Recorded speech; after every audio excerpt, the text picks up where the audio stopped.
This is Eyewitness News. A mother fighting for change inside women's prisons after her daughter was beaten to death by her cellmate just weeks before she was set to be released.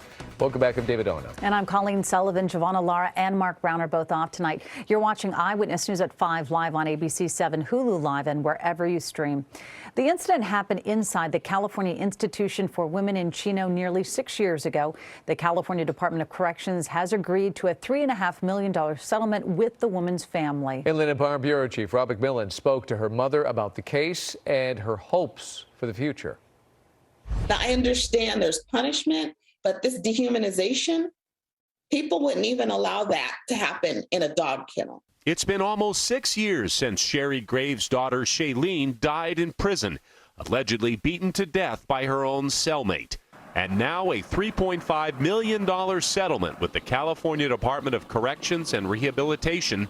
Graves' attorney saying that if prison guards had done their job, Shaylene would not have died. There were so many red flags here, and if any one of those red flags had been picked up, Shaylene Graves would be alive today. Her nickname was Light Blue because they said whenever she would come in anybody's room, she would just light up the room with her personality. But Graves says around the time her daughter turned 18, she got into trouble. So 18-year-old had been sheltered, wanted to be accepted, started running with the wrong people. Graves says her daughter was busted for driving the getaway car in a robbery.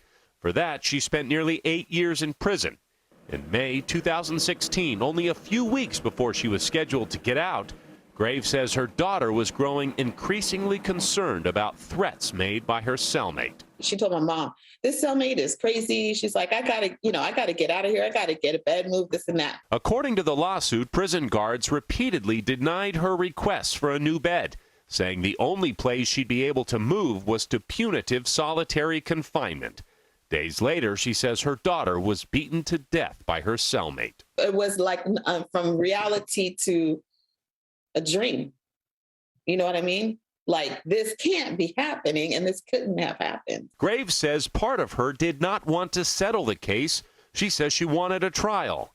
I wanted them to have to stand up there and answer for this. She won't get a trial, but as part of the settlement, she'll be allowed to give a presentation to prison wardens, a chance to make change to what happens behind the walls of women's prisons. Do you think they're going to listen to you?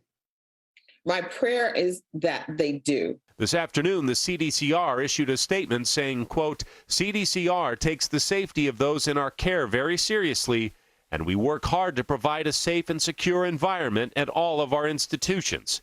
It is our hope this settlement will bring some closure to Ms. Graves' loved ones. Rob McMillan, ABC7 Eyewitness News.